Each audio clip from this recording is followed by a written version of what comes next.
Hello and welcome to It's a Code U, mental health support for those working in healthcare. This is a podcast created for healthcare employees to explore not only issues relating to mental and emotional health, but also unique challenges that those working in healthcare are faced with. Your hosts are Adina Tucker, a licensed clinical social worker with Dartmouth Health, and Jennifer Hinsey, an MSW also with Dartmouth Health. On today's episode of It's a Code U, we are going to be talking about suicide prevention. September is Suicide Prevention Month, and before we start, I'd like to give a disclaimer that if you or someone you know is struggling with mental health, experiencing suicidal thoughts, emotional distress, or a substance use crisis, help is available 24/7 through the 988 Suicide and Crisis Lifeline. You can call or text 988 to connect with a trained counselor. You're not alone. There are people ready to listen and support you without judgment. And because we are going to be talking about suicide prevention, we do have a very special guest with us today. But before I introduce her, we also have a very special co-host here today, Pam Bertolino, who is an LICSW and works with myself and Jennifer. And she has graciously agreed to fill in for Jennifer while she is out on maternity leave. So I want to say thank you to Pam for being here. And now for our special guest, we have Angie Raymond Leduc here with us today to answer all our questions about suicide prevention. Angie Raymond Leduc is the manager of the Injury Prevention Center within Population Health here at DHMC and a NAMI NH authorized Connect Suicide Prevention and Postvention trainer since 2015. She co-leads the Dartmouth Health Suicide Prevention and Response Committee and a subgroup of this committee, the Postvention Work Group. As a certified prevention specialist, Angie has expertise in evidence-based and best practice prevention messaging, education, and strategy implementation.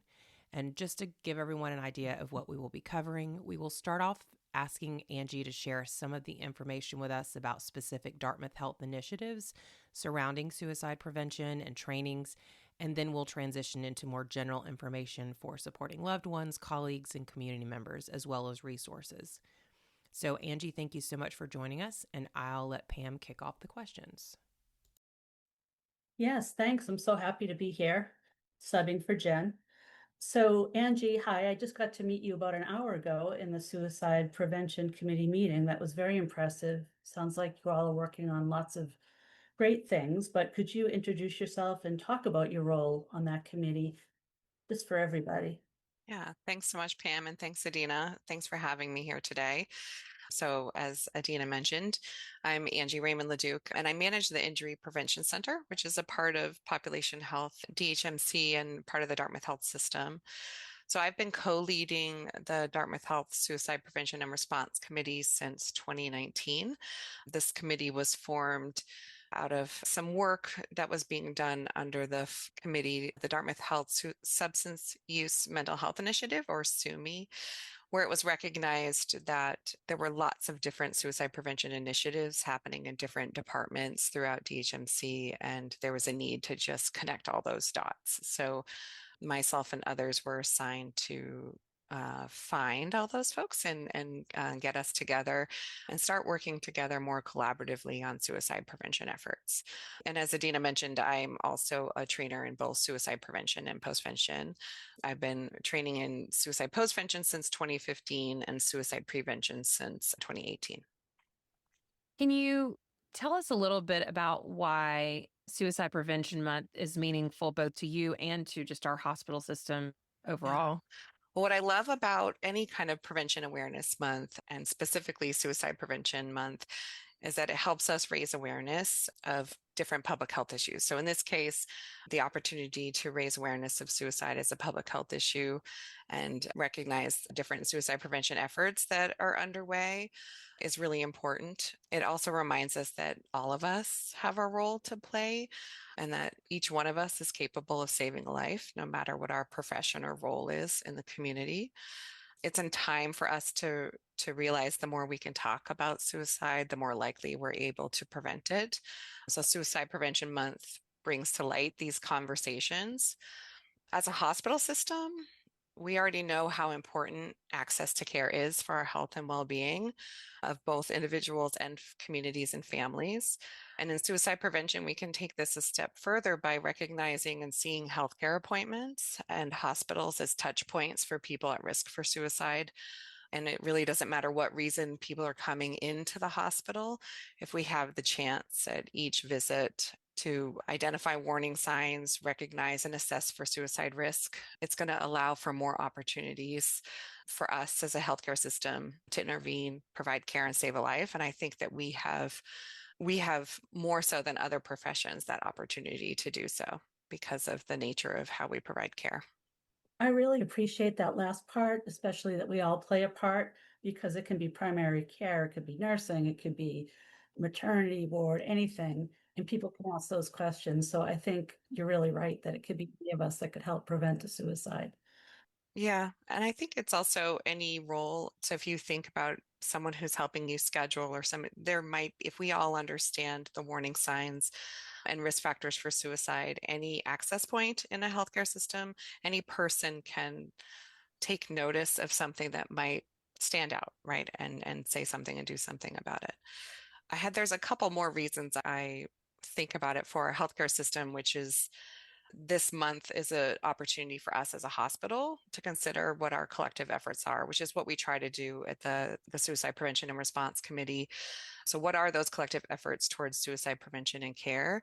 And when we as a healthcare system can implement numerous systemic prevention strategies, such as universal screening for suicide risk assessment and treatment, safety planning to include lethal means counseling, and other evidence based practices, we really are able to significantly reduce suicide deaths in patients. So it's just an opportunity to think through what that means for us as a healthcare system.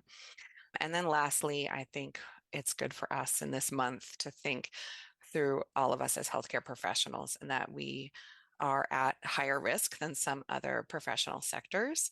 So knowing that and knowing the risk factors and warning signs can help us take care of each other. Yeah. And so for listeners who may not be familiar, what is postvention and why is it such a vital part of suicide prevention? So postvention, although a word that doesn't sound clear or come through is just, okay, I can figure that out just by hearing the word postvention. It's actually just a planned response, a planned comprehensive response after a suicide attempt, or any sudden death that promotes healing and reduces risk of further suicide incidents. So if done well and using best practices, postvention response becomes prevention, and that response has a few phases. So there's the acute immediate phase, which is typically what we would consider to be a crisis phase. The sudden death has taken place. And you think about it as that inner circle, those that are immediately impacted by the sudden death of a loved one, a colleague, a friend, etc. So the response would take immediate effect and surround and support that immediate circle of impact. And then those responders would be providing support and helping contain the crisis and provide resources and communication. And then the next phase is rolling into a short-term phase where that support continues for healthy grieving and healing and helping those impacted return to full functioning. And in the workplace, that would be helping them return to work or just other aspects of their life. And then there's a long-term phase where we would honor milestones while support is continued all along the way. And that's where those efforts are all turning into prevention. So that level of support, all of the safe messaging, all of the guidance all along the way and those best practices, if done well, they're turning into prevention and we're hopefully reducing risk as well as saving more lives in the meantime. It's an iterative process. So although there's best practices and guidance, when put into practice, the responders are always working to improve both prevention and postvention efforts along the whole way. So I'm just wondering, is there a hospital-wide system that someone gets notified if there is a suicide or a sudden death? Does your team get notified? How does that work? So our committee has a postvention work group that has been working since 2023 to develop a hospital-wide system. So we're currently in development of a best practice policy, procedures, and job aids that we hope to launch in the next couple of months that will be probably initially utilized as a resource and for immediate access for folks in the situation. And this specifically, what we're developing is postvention response in the event of a sudden death of an employee. These best practices really are transferable to other situations, but that is our scope right now. And so we're working on a number for people to call. We're developing a postvention response team and developing the resources that managers and leaders and even staff can follow in the event of a sudden death of an employee and activate a postvention response that will be a bit more comprehensive and standardized. Because as of right now, response is really different depending on where you are and what's happening. And we're working to standardize a response, but recognizing that each situation would be unique and might require different aspects of a response. Yeah, that sounds like a huge undertaking. I'm glad that you're starting someplace.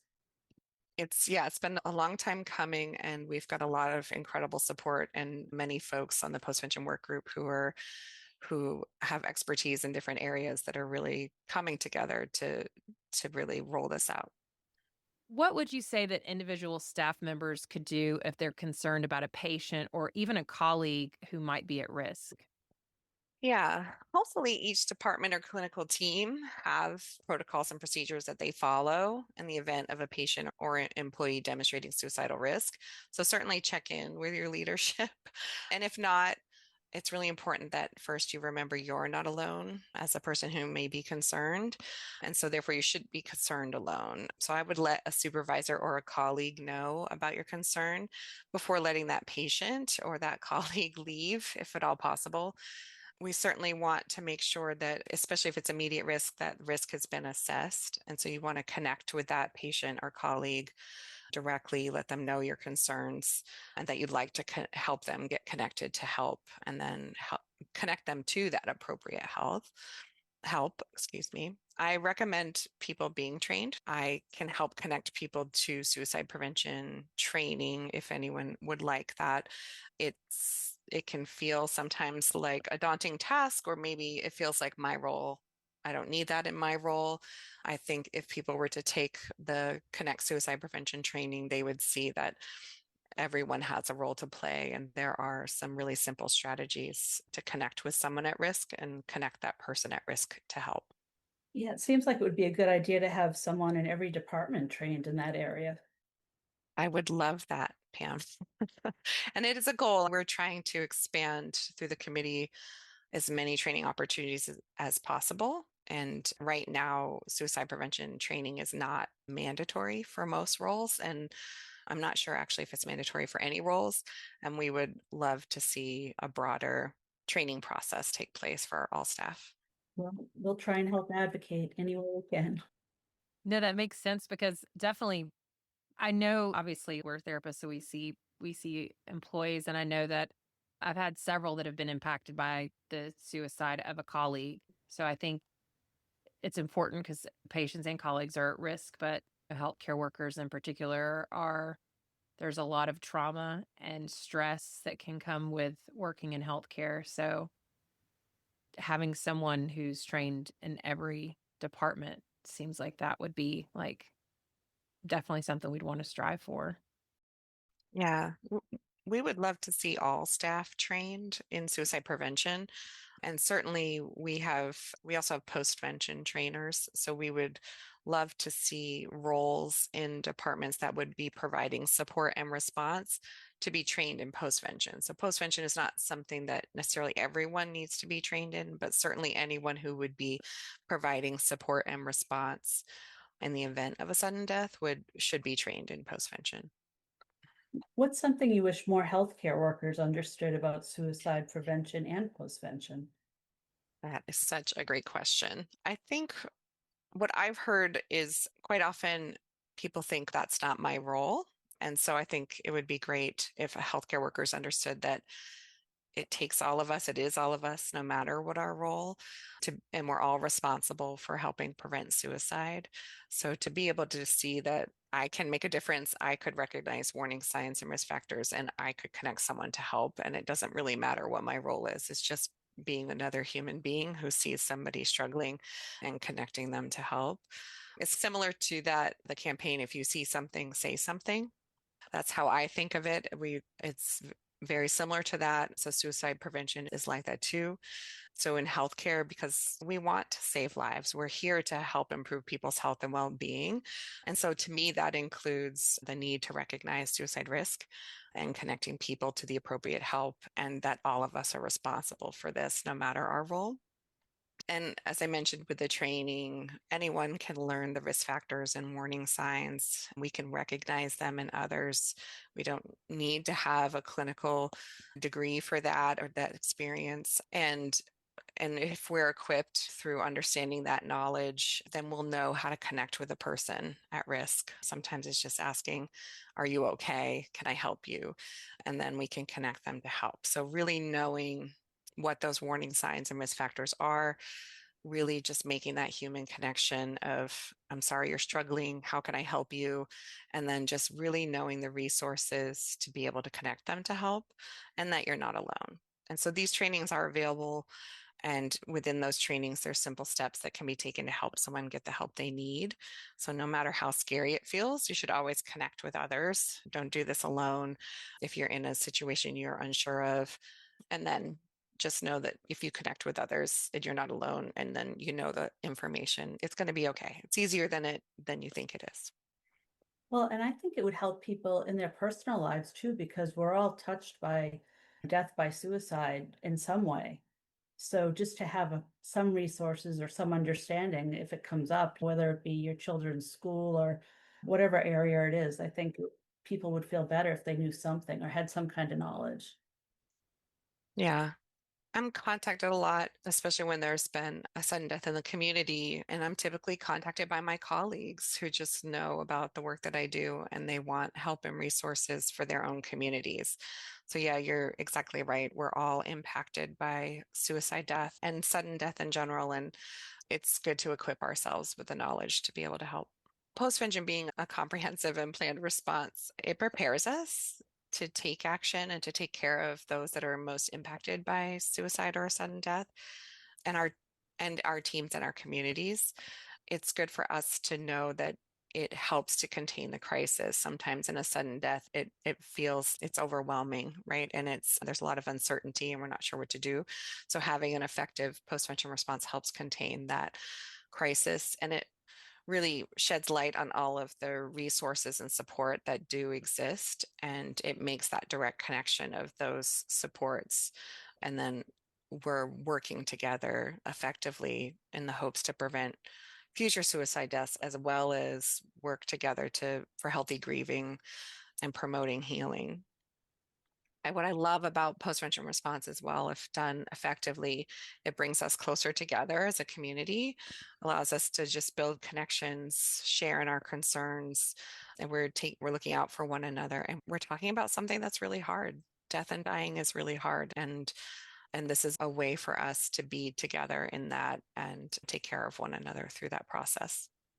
What myths or misconceptions about suicide do you think are the most important for us to challenge during Suicide Prevention Month? Stigma really is very strong still around surrounding suicide. So I feel like we've come a long way in the last 10 years, and yet it still gets in the way of us talking about suicide and collaborating on suicide prevention efforts, or even wanting to learn more individually about it. Some of that stigma might look like people being concerned that if we talk about suicide, we might give someone the idea to attempt suicide, when in fact studies have shown, especially after 30 years of crisis hotlines, that talking about suicide actually helps to reduce suicide risk. Stigma can also look like someone thinking that this issue has nothing to do with them. Going back to, it's not my role, and so I don't need to participate in a conversation or learn anything about it. And yet suicide and suicide risk affects all of us. And as I've mentioned several times, we all have a role to play in helping reduce suicide risk. But one of the toughest barriers I've seen and heard is that the responsibility of knowing about somebody's suicide risk is really heavy, right? And that can be true. It is a heavy thing and it feels really like a huge responsibility. and then you might feel like you don't know what to do with that information, and it's scary. So it's easier to drop the subject or walk away or hope somebody else will handle it. But there, even though those may be true, those feelings may be true, just know that you don't want to drop it, right? You want to pass it on to someone else, at least make sure that someone else knows about your concerns, about what you're aware of, and that you can connect with someone else and make sure that person is connected to help. Even if you're not the one who can provide the help, you can connect that person to somebody else who's willing and able to help. So there's something all of us can do to help. And so I hope that barrier can be busted this September, right? We can all do something to help. There's something within reach for all of us. And it's just connecting to that person at risk, connecting them to help, and recognizing you're not alone. You don't have to help anyone alone. So let others know and help get that person the help that they need. So I have a follow-up question now. Something you said made me think of something that people have mentioned. And when you're talking about the stigma around suicide and, you know, how I was just thinking about how some healthcare workers who are in crisis or feel like they might be at a danger to themselves are actually reluctant to go to the emergency room because maybe they work in that hospital. And I've heard that a few times, and so I'm just wondering if you have any thoughts or words of support around that. Yeah. I do think that our suicide prevention trainings can help reduce some of that stigma, help create a culture of caring for each other and caring for our colleagues. I do think healthcare workers have that extra stigma of being, I'm the helper, I'm the care provider, worried about what others are going to think if they need help. And so we have a lot of work to do, I think, in helping reduce the stigma around that. And hopefully, with training, with more awareness campaigns, with more understanding, we're creating a culture in our organization where, and it's true, it's okay to get help. You're feeling what you're feeling, and it's okay to share your feelings, and you should safely do. I hope we can get there, because I agree. I've heard similar things where healthcare providers are hesitant to seek help because of that stigma. What resources are available within the hospital system for staff who are struggling? I mean, besides the emergency department? Yeah, I was just going to say, for someone at immediate risk, right, and immediate high risk for suicide, you want to either call or text 988 or go to the emergency department. But for others who are struggling, but suicide risk is low, we do have compassionate and experienced and supportive counselors in employee assistance program and KGA employee assistance for non-DHMC locations. And KGA also provides 24/7 access to professional counselors. And those counselors will connect employees with the appropriate specialists and resources. We also have the Dartmouth Health Behavioral Health Solutions team and Cobalt, spiritual health, and definitely some other role specific resources, such as the Behavioral Medicine Clinic for GME residents and fellows. And the employee wellness teams have put together a document that provides all the supports for our system. So I'd love to be able to share that with this podcast if we could. It gives a more detailed list of all of the different resources available to employees. Yeah, no, we can for sure put that in the show notes for anybody that wants to take a look at it. For anyone who's listening who wants to get involved or learn more, what next steps would you recommend to them? Yeah. Please reach out to me so we can get connected. I'd love to share what our different committees are up to, what we're working on. Would love to invite you to the meetings if you're able to attend. And if you're interested in getting suicide prevention training, can help connect you to that as well. Are there signs that someone should look for in a loved one who might be struggling and not know how to ask for help? Yeah, well, I'd love to be able to share this warning signs poster that both provides the warning signs and how to connect to someone at risk. But warning signs that you might see are talking about or threatening to hurt or kill oneself, seeking firearms, drugs, or other lethal means for killing oneself. And that could even be seeing somebody research that on the internet, writing about it, talking or writing about death, dying, or suicide. You might hear some direct statements or less direct statements of suicidal intent. So some of those examples might be, I'm just going to end it all, or everything would be easier if I wasn't around. So one is direct, right? And one is less direct. Feelings of hopelessness, feelings of rage or uncontrollable anger, feeling trapped, like there's no way out. I think one thing to really look for are dramatic mood changes. So somebody might be withdrawn or seeming down for a long period of time and then suddenly happy and content, or the opposite, right? They've been in a good space in their mood and then all of a sudden withdrawn and sad. Acting reckless or engaging in risky activities, increasing substance use, withdrawing from friends or family. For younger people, changes in their attendance in school, and for working adults, changes in their performance or attendance at work. Feeling anxious or agitated and being unable to sleep or sleeping all the time. Those are some of the most common warning signs. And I'm happy to share the poster with that. And if you're seeing these, then, ask directly about suicidal feelings, because as I mentioned before, talking about suicide is the first step into preventing it, and it helps reduce risk. So let them know you care. Keep them away from anything that may cause harm, such as firearms, pills, medications, ropes, knives, or vehicles. Stay with that person. Don't leave them. Keep your eyes on them all the time, and definitely get a professional involved. Always offer messages of hope. Let them know you're going to assist them in getting help, and then connect them with help. That kind of rolls right into the next question, which is for anyone who might be struggling, what would you want to say to them? You started to answer that, I think. Yeah, so I'm sorry that you're not feeling well. Please know you're not alone and help is available. It's okay to share how you're feeling. It's good to talk about it. Talking about it can reduce your distress. And please consider reaching out to someone that you trust, and together get connected with the resources that can help. And we'll share some of those resources today.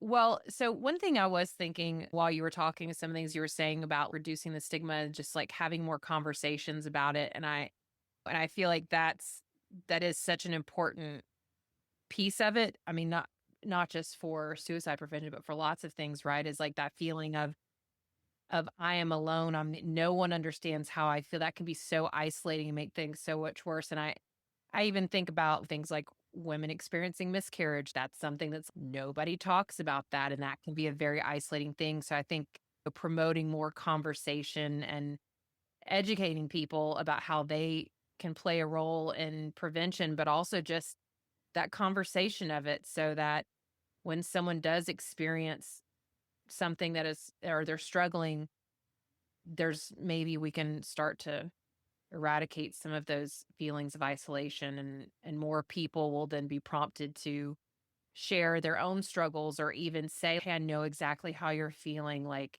it's okay."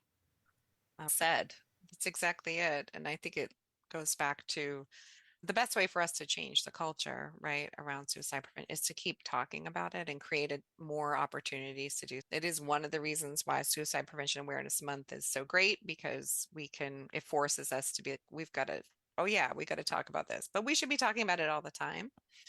And the committee, we do talk about it every other month in the committee. We talk about that on the Postvention work group too. So there is a platform for ongoing discussion within the Dartmouth Health system. So if people that's okay, want to be more involved, certainly, and have more of those conversations and help work towards collectively, how can we work towards reducing that stigma, creating a culture of being okay to talk about it, helping connect others so they don't feel alone. There's some really great work that's happening, and the committee is one way to get in the know of that and keep that conversation going. Well, it's been really, really great and really informative because a lot of these things I didn't know about. Are there any, like, anyone listening who I guess is struggling or just wants to be more educated? Do you have any final words that you would want to say to them? Yeah, definitely. Please take a training. There are different types of trainings. There's a community helper training that's for anyone age 18 and over. There are also some specialized suicide prevention trainings targeting specific sectors like healthcare professionals, mental health care professionals, school personnel, social services, and more. People can get the same information as a community helper training, but then expand into their professional sector to learn more how that particular role can address suicide prevention. And definitely reach out to me. I can share what I know and connect folks to others who are doing great work as well. This has been really great, and I think this is going to be really great for our listeners and the other DH employees. I really appreciate you being here. I'm so grateful you created this opportunity. We can help get the word out, and just thankful for all the work you guys are doing and creating these opportunities to raise awareness. So thank you for that. And thank you, Pam, for being here with me on this journey. Again, we'd like to thank Angie for joining us and Pam for serving as my co-host. We'd also just like to remind anyone listening as well that if you or someone you know is struggling with mental health, experiencing suicidal thoughts, emotional distress, or a substance use crisis, help is available 24/7 through the 988 Suicide and Crisis Lifeline, and you can call or text 988 to connect with a trained counselor. And just remember that you're not alone, and there are people ready to listen and support you without judgment. We'll also have all of the resources linked on our show notes for anyone who is interested in those. If you have any questions, comments, or feedback, please reach out to us at dhbhs.media@hitchcock.org, and we appreciate you listening.